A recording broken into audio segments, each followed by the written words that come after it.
আসসালামু আলাইকুম ওয়া রাহমাতুল্লাহ। জিকে এডুকেশন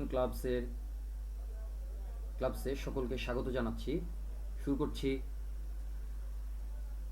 হেক্সাডেসিমাল নাম্বার সিস্টেমের উপরে দ্বিতীয় লেকচার। আজকে আমরা শিখব দুটি হেক্সাডেসিমাল নাম্বারকে কিভাবে যোগ করতে হয়।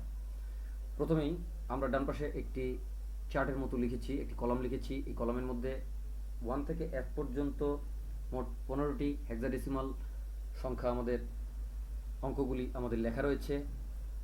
সো আমরা যোগ শুরু করছি। যেভাবে অক্টাল যোগ করেছিলাম, যেভাবে বাইনারি যোগ করেছিলাম, যেভাবে ডেসিমাল যোগ করেছিলাম, একইভাবে আমরা আজকে যোগ করব। তো প্রথমেই আমাদের এখানে দেখা যাচ্ছে যে 2E এবং A1 সংখ্যা দুটি কিন্তু আমাদের রয়েছে। তো আমরা ই থেকে 1 পর্যন্ত যোগ করে যাব। তাহলে ই আর 1 যোগ করলে হবে F। কারণটা কি? কারণ আমরা ডান পাশে দেখতে পাচ্ছি যে ই এর পরে কিন্তু আমাদের F আছে। তাহলে ই আর 1 যোগ করলে আমাদের F হবে। তাহলে আমরা লিখে নিচ্ছি F। F কিংবা এভাবে গোনা যেতে পারে, সেটা হলো যেহেতু 1 2, ডান পাশে একটু দেখি, 1 2 3 4 5 6 7 8 9 A B C D E F. সুতরাং আমরা কিন্তু ই এর পরে আমাদের এক ঘর যেতে হবে, অর্থাৎ এক পর্যন্ত যেতে হবে। ই এর পরে কিন্তু এফ থাকে, আমরা দেখতে পাচ্ছি যে ই এর পরে কিন্তু এফ আছে। তাহলে আমাদের বাম পাশে এখানে রয়েছে ই, আর তারপরে এক গেলে হবে এফ, এক আসলে হবে এফ। তাহলে আমরা কিন্তু লিখে দিলাম এফ।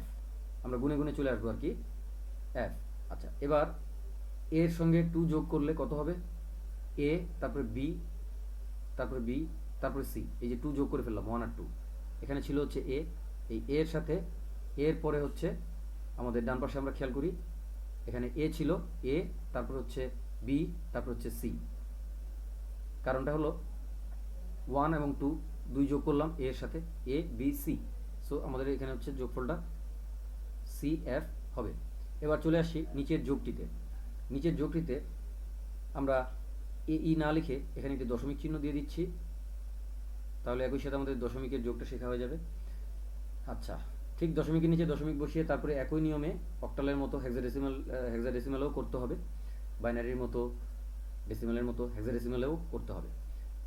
তাহলে এবার আমরা শুরু করছি, এফ থেকে ই পর্যন্ত যেতে হবে। এফ এর পরে নিশ্চয়ই আমাদের 10 হয়। ডান পাশে নিচের দিকে একটু খেয়াল করি, এফ লেখা আছে, তারপরে সংখ্যাটি নিশ্চয়ই 10। আগের লেকচারে আমরা এমনটি দেখেছিলাম, লেকচার 1 হেক্সাডেসিমালে 10। তাহলে তারপরে হবে হচ্ছে 1 1, তারপরে হবে হচ্ছে 1 2, এভাবে যেতেই থাকবে।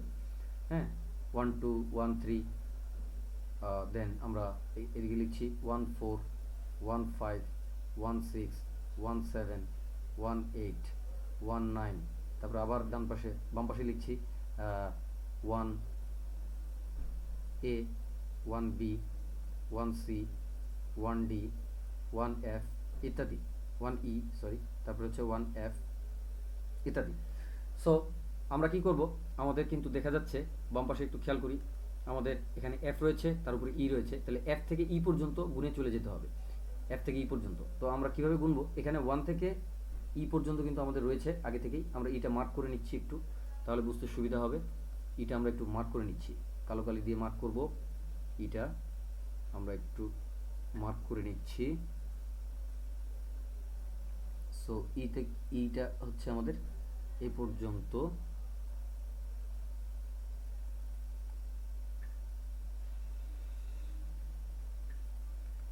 দুঃখিত, সরি, এটা নয়, এটা আমাদের হচ্ছে এ পর্যন্ত। সো এটা যেহেতু এ পর্যন্ত, তাহলে আমাদের কিন্তু 1 থেকে আমাদের ই পর্যন্ত আসতে হবে। 1 থেকে কিন্তু আমাদের ই পর্যন্ত আসতে হবে। আমরা যদি একটু খেয়াল করি,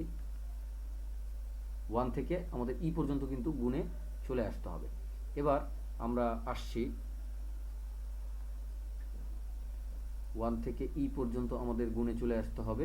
সো আমরা কিন্তু এখানে দেখতে পাচ্ছি যে এফ আছে, এফ থেকে ই পর্যন্ত চলে যেতে হবে, অর্থাৎ এফ এর পরে আমাদের এই 1 থেকে ই পর্যন্ত চলে আসতে হবে। তাহলে এফ, প্রথম সংখ্যাটি হচ্ছে আমাদের এফ, তারপরের সংখ্যাটি হচ্ছে আমাদের এফ এর পরেই আমাদের আসে হচ্ছে 10। তাহলে এফ এর পরে আমরা এখানে গোনা শুরু করছি, 10 11 12 13 14 15 16 17 18 18, 19, 1A, 9 এর পরে এ হয় তাই 1A, 1B, 1C এবং 1D। তাহলে আমাদের কিন্তু হচ্ছে এফ আর ই যোগ করলে 1D হবে। আমরা যোগটা একটু পাশে রাফের মতো করে লিখে নিচ্ছি। ই এবং এফ এই দুটি সংখ্যা যোগ করলে আমাদের হবে হচ্ছে 1D। আবারও যোগটা করে দেখাচ্ছি। প্রথমে আমরা বাম পাশে এই এফ থেকে শুরু করব, তারপরে ই পর্যন্ত চলে যাব এক দুই করে। তাহলে এফ থেকে শুরু করে আমাদের শুরু করছি এফ এর পরে, ডান পাশে একটু খেয়াল করি, এফ এর পরে 10, এফ এর পরে 10, তারপরে 11, 12, 13, 14, 15, 16, 17, 18, 19, 1A, 1B, 1C, 1D। আমাদের ই পর্যন্ত যেতে হবে। এখানে মার্ক করা আছে কালো কালি দিয়ে, মার্ক করা আছে ই পর্যন্ত আমাদের কিন্তু যেতে হবে। তাহলে 1D হলো, এই 1D কিন্তু লিখলাম। এখানকার ডিটা কিন্তু আমরা এখানে বসিয়ে দিচ্ছি। তারপরে যথারীতি পয়েন্টের নিচে পয়েন্ট বসাতে হবে একইভাবে। কিন্তু আমাদের হাতে কিন্তু একটি 1 রয়েছে। আমাদের ডান পাশের মাঝখানে কলামটিতে একটু খেয়াল করি, এখানে হাতের মধ্যে 1 রয়েছে আমাদের। এই 1 কিন্তু আমাদের এখানকার ই এর সাথে যোগ হবে। বাম পাশে খেয়াল করি, এখানে ই এর সাথে যোগ হবে। ই আর 1 যোগ করলে এফ হবে। এফ থেকে এবার এ পর্যন্ত যেতে হবে। এফ এর পরে হচ্ছে আমাদের আমরা 10, তাহলে 10, 11, 12, 13, 14, 15, 16, 17, 18, 19 এ পর্যন্ত চলে এসেছি। কিন্তু আমাদের এটি কিন্তু এ। আমাদের বাম পাশে একটু খেয়াল করি, এখানে কিন্তু এ। তাহলে আমাদের এখানে আমরা কিন্তু আসছি 19 পর্যন্ত। তাহলে আমাদের কিন্তু 19 বসবে। আবার হিসাব করে দেখাচ্ছি। এখানে ছিল ই, আগে থেকেই ই ছিল, এখানে ই ছিল, আর এখানে ছিল ডান পাশে মাঝখানে কলামটি, এখানে ছিল 1। ই আর 1 যোগ করলে হবে এফ। এফ থেকে এ পর্যন্ত যেতে হবে। এফ থেকে এ পর্যন্ত, এফ এর পরে হচ্ছে 10, 10, 11, 12, 13, 14, 15, 16, 17, 18 এবং তারপরে হলো 19। তাহলে আমরা কিন্তু এখানে 19 লিখলাম। বাম পাশে খেয়াল করি 19 লিখলাম। তাহলে আমাদের নির্ধারিত নির্ণেয় যোগফলটি হচ্ছে 19.D। এটা হেক্সাডেসিমাল পয়েন্ট। এভাবেই হেক্সাডেসিমালের যোগ করতে হয়। সো শিক্ষার্থীরা আমাদের সঙ্গেই থাকবে, গার্ডিয়ানরা, টিচাররা আমাদের সঙ্গেই থাকবেন, আমাদের লেকচারগুলো শেয়ার করবেন এবং আমাদের